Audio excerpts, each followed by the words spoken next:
Mga kapuso, tumaas ang presyo ng bangus at ilang isdang dagat sa Magsaysay Fish Market dahil sa kakulangan ng supply.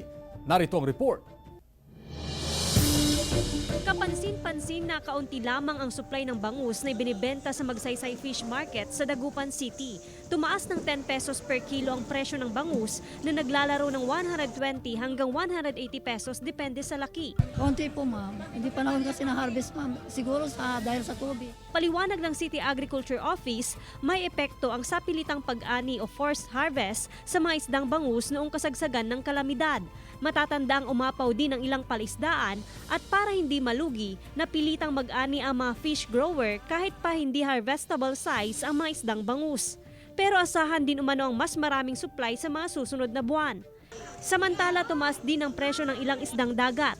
Kaunti rin umano ang supply, gaya na lamang ng yellowfin, sapsap at hasa-hasa. Mataas din ang presyohan ng galunggong na nasa 180 pesos per kilo. Kunti po yung supply ngayon, ate.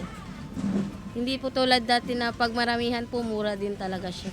Mapipilitan din umano si Eduardo na magtaas ng presyo ng kanyang inihaw na bangus. Pag nagtataas po sila sa paligid, magtaas ka rin po.